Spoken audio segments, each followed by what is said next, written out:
Good morning students.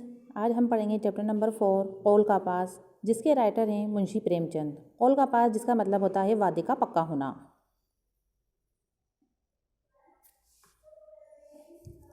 Munshi Premchand जिसके writer हैं मुंशी प्रेमचंद 1880 में पैदा हुए थे और 1936 में वफात पाई थी। प्रेमचंद की पैदाइश बनारस के एक गांव लम्ही में हुई थी। उनका असली नाम धनपत राय था। उनकी इब्तिदाई तालीम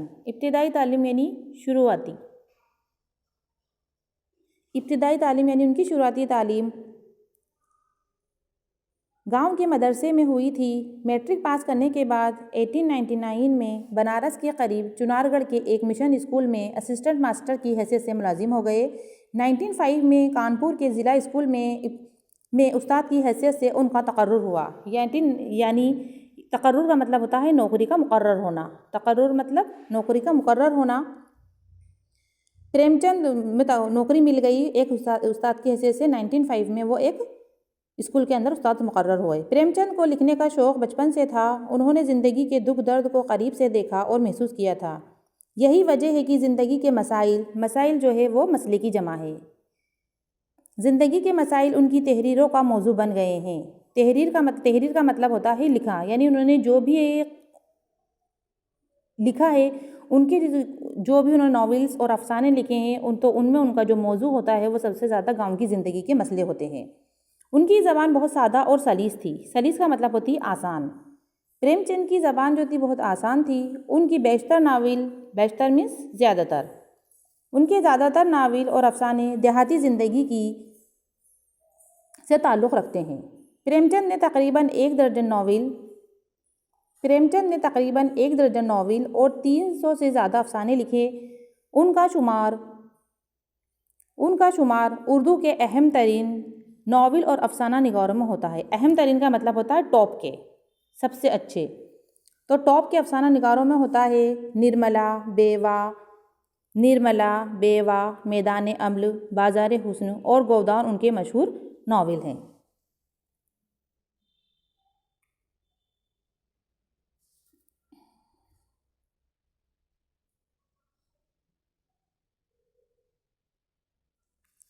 अब चैप्टर है कौल का पास यानी अपने वादे का पक्का।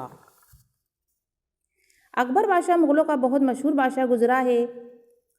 उसने लड़ाई लड़कर हिंदुस्तान का बहुत सा हिस्सा फतेह कर लिया था। यानी अकबर ने अपनी जीत के बल पर, अपने दम के बल पर वो हिंदुस्तान का बहुत सा हिस्सा फतेह कर लिया था, जीत लिया था।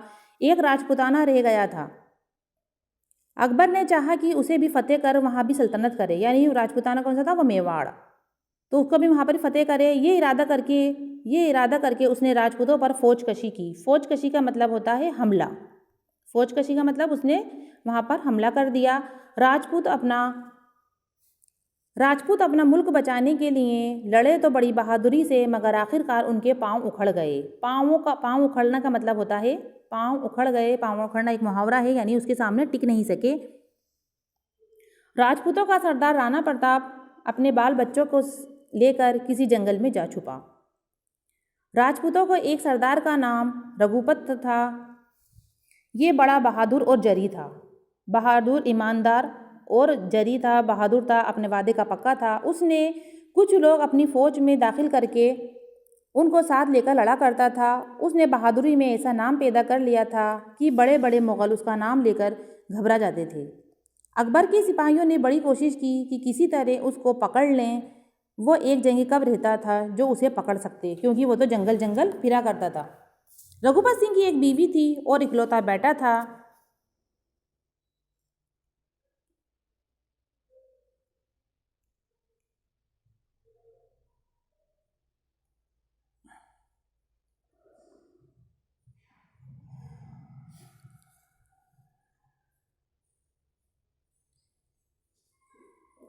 रघुपत सिंह की एक इकलौती बेवी थी और इकलौता बेटा था। जब वो अपनी दुश्मनों से लड़ने को घर से निकला था तो उसका बेटा बहुत बीमार था, लेकिन उसने ना तो अपने बीमार बच्चे का ख्याल किया और ना बीवी का। मुग़लों से लड़ने को घर से निकल खड़ा हुआ। हाँ, कभी कभी चोरी छिपे से किसी को घर भेज देता था और बीवी बच्चे की खबर मंगवा लिया करता था। रघुपत सिंह को पकड़ने को अकबर बादशाह ने बहुत सी फौजें भेजी, मगर वो किसी के हाथ ना आया। फिर बादशाह ने उसके घर पर पहरा बिठा दिया। अकबर का ख्याल था कि किसी दिन रघुपत सिंह अपने बाल बच्चे से मिलने ज़रूर आएगा, बस उसी दिन सिपाही उसको पकड़ लेंगे। उधर किसी ने रघुपत सिंह को खबर कर दी कि तेरा बेटा घड़ी दो घड़ी का मेहमान है, चल उसे देख ले। यह सुनकर रघुपत सिंह बहुत घबराया। सूरज डूब रहा था, जंगल में सफ़र करने का वक्त तो नहीं था, मगर रघुपत ने सोचा अगर मैंने ज़रा भी देर की तो शायद मैं लड़की की सूरत भी ना देख सकूं। उसी वक्त चलना चाहिए। रघुपत सिंह उसी वक्त चलने को तैयार हो गया। जब रघुपत सिंह घर पहुंचा तो दरवाजे पर अकबर बादशाह के सिपाहियों में से एक पहरेदार ने कहा, बादशाह का हुक्म है कि तुम जहाँ हो मैं तुम्हें पकड़ लूँ। रघुपत सिंह ने कहा, मेरा लड़का मर रहा है, उसे देखने आया हूँ, ज़रा देर के लिए मुझे भी अंदर जाने दो, अभी देख कर लौट आता हूँ, उसी वक्त जो चीज़ चाहे कर लेना।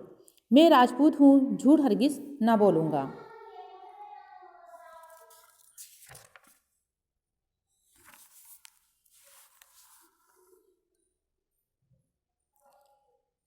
इस पहरे वाले ने सिपाही ने कहा, देख आओ। जब रघुपत घर में गया तो देखा कि लड़का बेचैन हो रहा है और बीवी फिक्र के मारे बेहाल हो रही है। मियाँ को देखकर बीवी की ढारस बंधी, यानी उसको ढारस बंधा, यानी उसको थोड़ी तसल्ली हुई।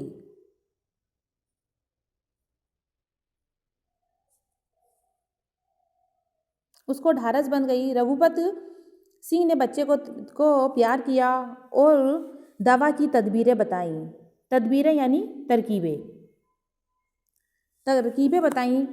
फिर अपनी बीवी से कहा, दरवाजे पर सिपाही खड़ा है, मैं कह के आया हूँ कि मैं कैद होने को अभी वापस आता हूँ। बीवी ने कहा, ऐसा ना करो, दूसरे दरवाजे से निकल जाओ। रघुपत ने कहा, ये मुझसे हरगिज़ नहीं हो सकता, मैं कौल दे चुका हूँ। कौल यानी मैं उसको वादा कर चुका हूँ उसके साथ, तो मैं अपने वादे से नहीं मुकरूँगा, इसके खिलाफ नहीं कर सकता। ये कहकर वो दरवाजे पर आया और सिपाही से कहने लगा, लो मैं आ गया, अब मुझे पकड़कर जहाँ चाहो ले चलो। सिपाही ने कहा, तुम्हें पकड़ने को मेरा जी तो नहीं चाहता, तुम भाग जाओ। रघुपत ने कहा, बहुत बेहतर, तुमने उस वक्त मेरी मदद की है, जब तुम पर बुरा वक्त आएगा तो मैं भी तुम्हारी मदद करूँगा। ये कहकर रघुपत आगे बढ़ा और गायब हो गया।